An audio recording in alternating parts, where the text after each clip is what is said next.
BMS academy में आपका स्वागत है। इस सेशन में हम जानकारी लेंगे जीएसटी के बारे में, अर्थात गुड्स एंड सर्विसेज टैक्स के बारे में। यदि आप अपना व्यवसाय करते हैं या बिजनेस करते हैं, या यदि आप अकाउंट सेक्शन में जॉब करते हैं, प्रोफेशनल अकाउंटेंट हैं, भारत में क्वेश्चंस की जानकारी लेंगे जिनके आंसर आपको जानने ज़रूरी हैं। आइए सबसे पहले जानकारी ये प्राप्त करें कि हम इस सेशन में क्या क्या सीखने वाले हैं। जैसा कि मैंने आपको बताया, हमारा ये पूरा का पूरा सेशन जीएसटी अर्थात गुड्स एंड सर्विसेज टैक्स के ऊपर उपलब्ध है, तो हम इसमें काफ़ी सारे क्वेश्चंस को कवर करने वाले हैं। सबसे पहला क्वेश्चन इसमें है, इंडियन बिजनेस सिनेरियो में जीएसटी किस तरह से आने वाला है। दूसरा क्वेश्चन हमारे पास है, टैक्सेशन सिस्टम इंडिया में किस प्रकार का है और जीएसटी से आने से वो किस प्रकार से चेंज होने वाला है। तीसरा क्वेश्चन हमारे पास, कौन कौन से टैक्सेस इंडिया में इस वक्त उपलब्ध हैं। चौथा, जो सबसे important part, what is GST, GST आखिर है क्या। पांचवा पार्ट हमारे पास है, GST implementation in India, Bharat में जीएसटी को इंप्लीमेंट किस प्रकार से किया जाएगा, इसको हम देखेंगे। छठा question, dual taxation system in India, अर्थात जीएसटी का जो प्रारूप भारत के लिए तैयार किया गया है वो किस प्रकार से कार्य करेगा। मैं आपको पहले से बता दूं कि भारत में जो जीएसटी लागू होने वाला है वो ड्यूल टैक्सेशन सिस्टम के साथ उपलब्ध होगा। इसकी पूरी जानकारी हम इस क्वेश्चन के साथ लेंगे। सातवां पॉइंट जो हम डिस्कस करेंगे, यदि आप भारत में कोई व्यवसाय बिजनेस करते हैं या किसी प्रकार की सेवा प्रदान करते हैं तो आप अपने आप को जीएसटी के अंतर्गत किस प्रकार से रजिस्टर करवा सकते हैं। आठवां क्वेश्चन हमारे पास रहेगा, जीएसटी इनपुट टैक्स क्रेडिट किस प्रकार प्राप्त किया जाए। नौवां क्वेश्चन, आज जो ऑलरेडी हमारे पास टैक्स सिस्टम इंडिया में उपलब्ध है उससे जीएसटी में क्या भेद है, अर्थात जो पहले सिस्टम है और जीएसटी आने के बाद क्या अंतर रहेगा। अगर हम पुराने टैक्सेशन सिस्टम को हटा के नया टैक्सेशन सिस्टम जैसे जीएसटी लाने वाले हैं भारत में, तो जीएसटी के क्या क्या बेनिफिट्स होने वाले हैं, जीएसटी के रेट्स क्या होने वाले हैं। फिर हम देखेंगे जीएसटी को अकाउंट्स में जर्नल एंट्रीज के द्वारा किस प्रकार से रिकॉर्ड किया जा सकता है। फाइनली इस सीरीज में जीएसटी के रिटर्न्स और पेमेंट्स की जानकारी ऑनलाइन किस प्रकार से आप भर सकते हैं। तो आइए शुरू करते हैं इस सेशन को, जो हमारे पास सबसे पहले पॉइंट से शुरुआत करेंगे, जो कि इंडियन बिजनेस सिनेरियो के अंतर्गत रहेगा। इससे पहले कि मैं जीएसटी सेशन को शुरू करूं, आपको पहले से बता दूं कि हम समय समय पर जीएसटी जिस प्रकार से लागू होगा भारत में, उसके अंतर्गत काफ़ी सारे एग्जाम्पल्स और काफ़ी सारे क्वेश्चंस के आंसर आपको इसी चैनल पर देने वाले हैं। तो यदि आपने इस चैनल को सब्सक्राइब नहीं किया है तो अवश्य सब्सक्राइब कर लें, ताकि जीएसटी के जितने भी एग्जाम्पल्स हम लाने वाले हैं वो सभी आपको जानकारी के साथ उपलब्ध होते रहें। तो आइए शुरू करते हैं। तो आइए जीएसटी को सबसे पहले अच्छी तरह से समझने के लिए हम ये जानकारी ले लेते हैं कि इंडियन बिजनेस सिनेरियो है क्या, अर्थात भारत में बिजनेस किस प्रकार से किया जाता है या कौन कौन से प्रारूप उपलब्ध हैं यदि भारत में कोई काम आप करते हैं प्रोफेशनल या बिजनेस के रूप में। सबसे पहले बात करते हैं मैन्युफैक्चरर्स। मैन्युफैक्चरर्स वे लोग हैं जो कुछ बनाते हैं, अर्थात प्रोडक्शन करते हैं किसी चीज़ की। यदि आप मैन्युफैक्चरिंग लाइन से हैं तो आप इस कैटेगरी के अंतर्गत आते हैं। दूसरे हमारे पास बिजनेस सिनेरियो में ट्रेडर्स हैं। वे व्यक्ति या संस्थाएं जो ट्रेडिंग करती हैं गुड्स की, अर्थात एक जगह से खरीद कर दूसरी जगह बेच देती हैं, उन्हें ट्रेडर्स कहा जाता है। इसी तरह से यदि आप सर्विस प्रोवाइडर हैं, अर्थात यदि डॉक्टर, लॉयर, टीचर्स या इत्यादि किसी प्रकार की वस्तु को बेचते या खरीदते नहीं, वो सर्विस प्रोवाइडर्स कहलाते हैं। जैसे डॉक्टर्स अपनी सेवाएं प्रदान करते हैं, वकील और टीचर्स अपनी सेवाएं प्रदान करते हैं। तो तीन मुख्य प्रारूप हैं बिजनेस के भारत में, मैन्युफैक्चरर्स, ट्रेडर्स और सर्विस प्रोवाइडर्स।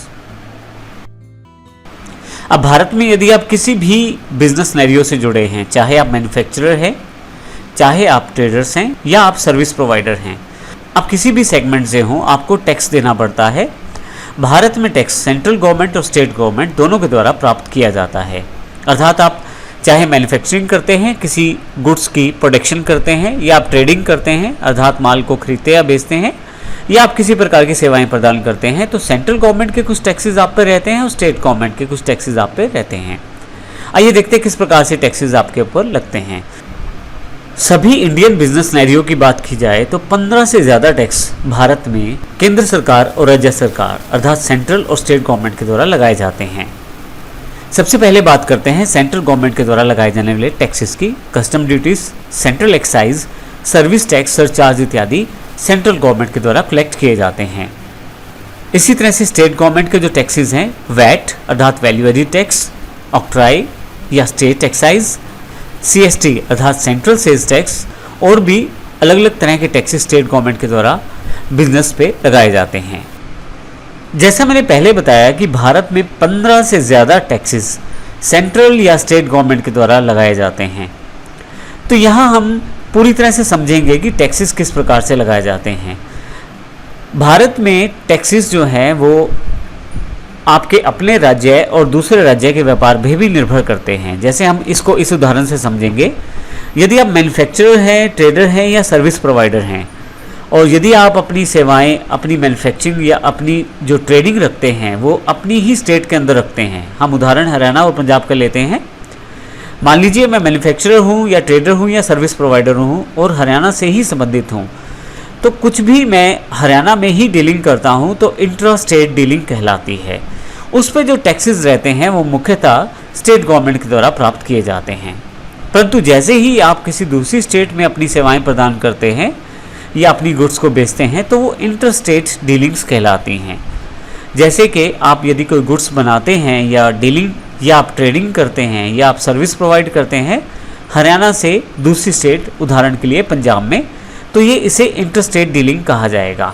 ऐसे केस में आप पे अलग तरह के टैक्सेस लगाए जाते हैं। तो इसका अर्थ ये हुआ कि यदि आप अपने राज्य में कारोबार करते हैं तो उसको इंटर स्टेट डीलिंग्स कहेंगे और आपके अपने राज्य के कारोबार के अकॉर्डिंग ही टैक्स लगेगा। परंतु जैसे ही आप एक राज्य से निकलकर दूसरे राज्य की तरफ जाते हैं और वहाँ पे कुछ बेचते, खरीदते या कोई सेवा प्रदान करते हैं तो वो इंटर स्टेट डीलिंग्स मानी जाएंगे और उस पर अलग तरह के टैक्सेस निर्भर करेंगे। हम क्योंकि सारी की सारी जानकारी इस पूरे सेशन में लेने वाले हैं तो इन छोटे छोटे पॉइंट से मिलकर लास्ट में जो एग्जाम्पल रहेगा प्रैक्टिकल, वो आप अच्छी तरह से क्लियर कर पाएंगे। इसलिए हमारा यहाँ पे ये जानकारी देना आवश्यक है और इसे अच्छी तरह से आप देखिए ज़रूर। अब इसका अर्थ ये हुआ कि हम यहाँ पे मुख्यतः दो तरह से कारोबार करने वाले हैं। इंट्रा स्टेट अपनी स्टेट में, हरियाणा में ही, इंटर स्टेट दूसरी स्टेट में जैसे पंजाब, यूपी या हिमाचल में। तो इस तरह से आपके ऊपर सेंट्रल गवर्नमेंट के टैक्सेस लगाए जाएंगे, कुछ स्टेट गवर्नमेंट के टैक्सेस लगाए जाएंगे। हम इनकी जानकारी भी आने वाले सेशन में लेंगे, लेकिन मुख्यतः टैक्सेस इसी आधार पर निर्भर करेगा कि आप कहाँ अपनी डीलिंग करते हैं, अपने राज्य या दूसरे राज्य में। तो इस सेशन में हमने देखा, पहले 3 पॉइंट हमने कवर किए यहाँ पे, जिसमें सबसे पहले हमने देखा इंडियन बिजनेस सिनेरियो क्या है, टैक्सेशन सिस्टम क्या है और टैक्सेस कौन कौन से हैं। आने वाले सेशन में हम GST की जानकारी लेंगे। GST जब भारत में इम्प्लीमेंट किया जाएगा तो किस तरह से इम्प्लीमेंट होगा इसकी जानकारी लेंगे और इसके अतिरिक्त बाकी चीज़ों की जानकारी भी हम आने वाले सेशन में लेंगे। लेकिन अगले सेशन में जाने से पहले मैं आपको बता दूं कि हमारे पास यहाँ GST की स्पेशल सीरीज़ है अकाउंट से रिलेटेड। तो हम यहाँ पे समय समय पर बहुत सारे एग्जाम्पल GST के प्रैक्टिकल रूप में आपके सामने लेकर आने वाले हैं। तो यदि आपने हमारे चैनल को सब्सक्राइब नहीं किया है तो इसे अवश्य सब्सक्राइब कर लीजिए ताकि नए सभी वीडियोज़ आपको मिल जाएँ जो GST से रिलेटेड है। और साथ ही अगर आपको ये वीडियो अच्छा लगता है तो शेयर और लाइक अवश्य करें। धन्यवाद।